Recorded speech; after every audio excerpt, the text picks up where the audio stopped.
What is going on, everybody? This is Halo News Daily, back at it again with some new Halo information and a little bit of news that's brand new from Phil Spencer, talking about why they wanted to shift the release to 2021 and why they didn't release it this year. Very sad stuff. So I'll get into that at the end, and then we'll talk about the campaign, basically how it's designed, how it'll play, how the open world and linear mechanics will kind of mesh together to create this experience, which is Halo Infinite.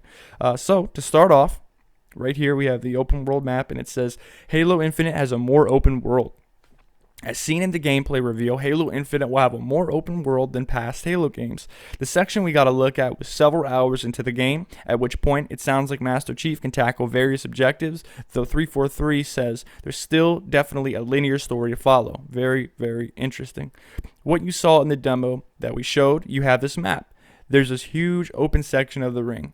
As you get to that point in the game, there is several hours, and this is several hours into the campaign.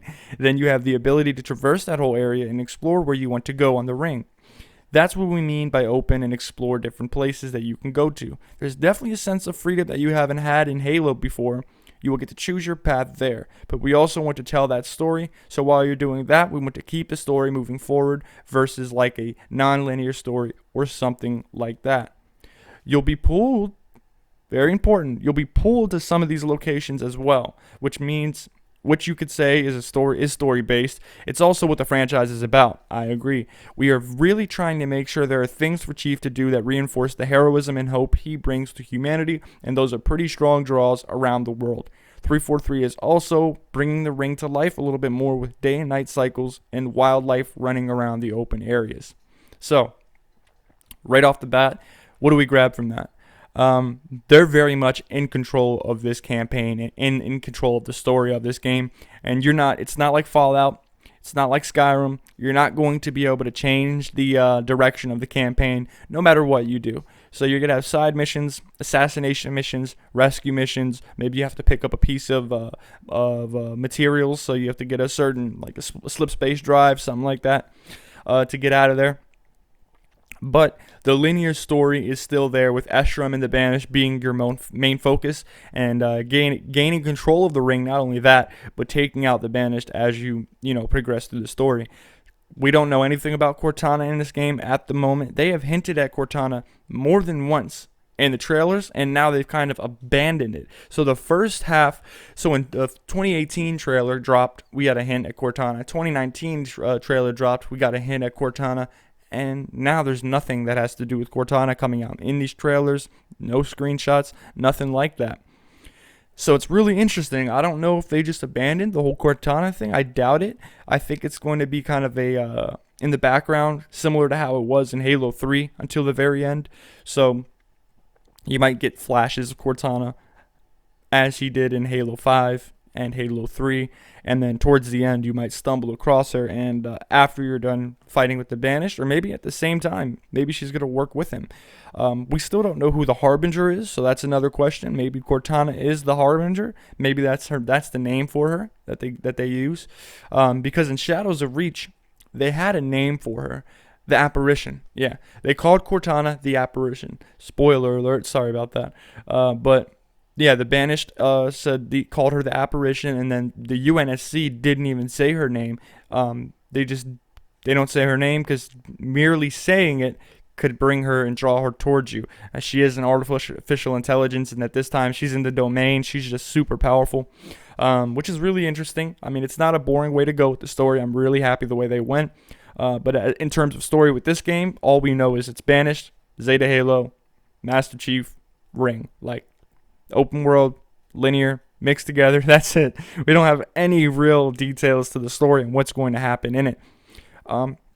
But besides that, I think it's good. It's looking real good for not only 343, but for this game and for the Halo community, because they're saying they want him to be able to tackle various objectives, explore, and still have the linear style campaign to follow. So this game, I don't think you're going to get real bored easily. It seems like there's a lot to do, and it seems like they're handling it in a very interesting and smart way.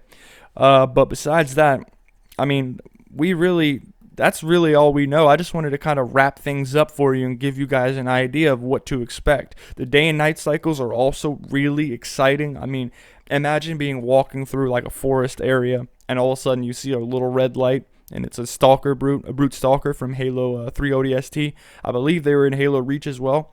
But what they are is kind of like a tactical brute team that has like this night vision goggles, I believe, or like something like Promethean vision, the scanner from Halo 4. And it's just, that seems like a really cool thing. Maybe we have stealth missions we have to go on, similar to Halo 1 and Halo Reach. Both had 2 sniper stalking missions, like where you did recon, then you moved in. We need something like that, but a little bit more stealthy, more on the Call of Duty side, I think. And I'm not saying make Halo Call of Duty. Don't jump in the comments and start throwing hate. I'm saying we need a stealthy mission. How Call of Duty does the recon. They move around. They hide in shadows. Like, that would be so awesome in a Halo game. And then another thing. If you stumble across some Forerunner structure and Flood starts rushing out, like, bro, at nighttime, that'll be terrifying. Terrifying and fun. And as a Halo fan since 2001, we need the Flood back, 343. If you don't put Flood in this game, point blank period, I pretty much lost all hope for the Flood returning. Like, if you haven't brought it back in 4, 5, or Infinite, it's like, what do I expect from you? I don't expect you to bring it back. So, bring the Flood back, because, I mean, the Flood has to be in Halo Infinite because it's on Zeta Halo. Mendic and Bias was like the main opposition of the Flood. They did experiments on humans. The Forerunners did experiments on ancient humans on Zeta Halo at the Palace of Pain. And I'm wondering if the auditorium, which was mentioned in the July reveal, is the Palace of Pain. And they just renamed it because the Palace of Pain is kind of like, kind of corny in my opinion. But we'll see what happens. I think that there's a lot of different ways this story can go, and hopefully they find one solid story to stick with, because in Halo 5 you could just see that they were trying to throw too much into the bucket, and it came out a mess. Not only that, you could clearly see where cutscenes were cut. Cutscenes were literally cut at the end, and then it took you to I don't know how to explain it. It seems like they just cut a lot of stuff out, and they just ignored it, and it made the story feel so off balance. Like, I remember there was one scene where like something happened, and then like within a second something else happened, and you couldn't keep your eye on like what it was. It's like, what the hell is going on here? One more thing. Compare Escharum to Warden Eternal from Halo 5 Guardians. Night and day. Night and day differences with character design, with dialogue, with everything. Escharum is such a much more interesting, way more interesting character than whatever his name is, Warden Eternal, that you fight like 7 times, and every time it's the same experience. You shoot him, his health bar goes down a little bit, he throws a little Promethean ball at you, you shoot, you take cover, you shoot, you take cover, because he's freaking impossible to beat without just hiding behind something. And it made the game so repetitive. You saw him like 5 different times throughout the campaign. Really, really sad on 343's part, comparing to what Bungie did with the Prophets, with Tartarus. Like, dude, come on, take some notes, like, for real. But they're doing a little bit better with this game, I can already tell. Not only with the designs, not like, look at the elites from Halo 5 compared to the Halo Infinite elites, night and day.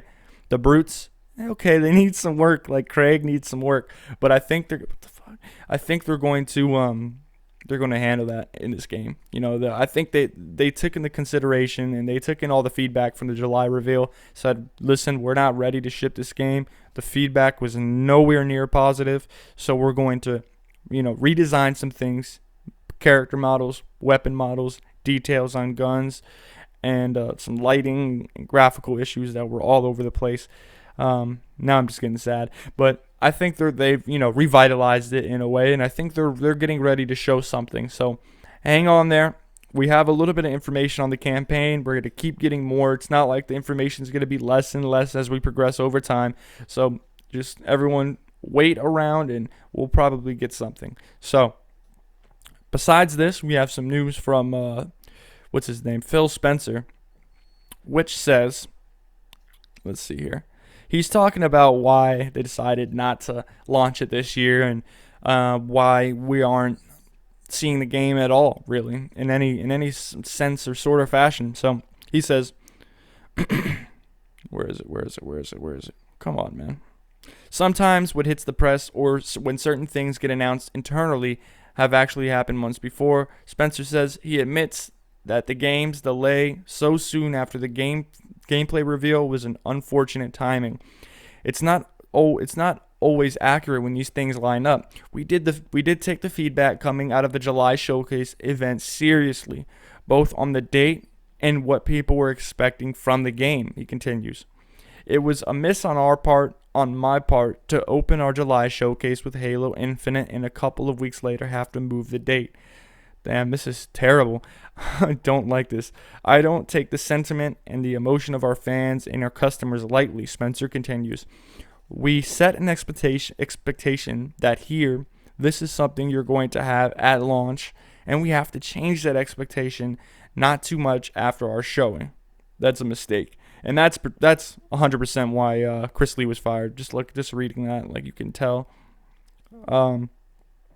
So I really have a lot of faith in Bonnie Ross. That's someone a lot of people thought was going to get fired, bro, because she doesn't sound like a Halo fan. She sounds like someone trying to sell Halo. Like, I don't like the way she talks.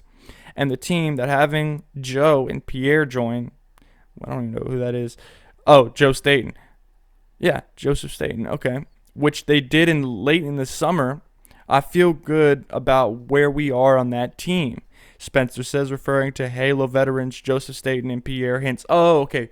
Totally got it now. Hintz. All right. He also emphasizes that turnover in the industry is normal and expected. I don't have any specific concern about 343. I actually think that in the long run, turnover is a healthy thing because we want our people who are really motivated by the things they're working on. Yeah, that's Chris Lee. So Chris Lee was probably not motivated. He probably didn't like the direction they were going with Halo. He probably just didn't. Maybe he just doesn't like designing Halo. Maybe he just doesn't like working on Halo games anymore. Sounds like it, bro. But this is pretty much all he's saying, is that we weren't ready. We made a mistake, and that the game needed some work done. They rushed things, and I don't know how you could rush things with 5 years to make a game, but I think half of that has to do with the Slipspace engine, which took, they said, over 2 years to develop. So, besides this, there's no Halo news. I mean, I hope we get something later today. It sounds like they're going to hold out until after the Halo 4 release on PC to give us anything, but we never know. So, thank you guys for watching. This is a quick breakdown of the campaign, the news from Phil Spencer, and why they decided not to release it. And, I just wanted to give my thoughts and opinions on what we're looking forward to. So, thank you for watching. Please comment, please like, please subscribe. Let me know in the comments what you guys think about it so far. Do you think there's still hope? Do you think they're going to improve upon this game? Do you think they're going to make things a little bit more Halo-like? And what do you think about the graphics? Do you think they're going to improve on that? But thank you guys. This is Halo News Daily, and I'm out.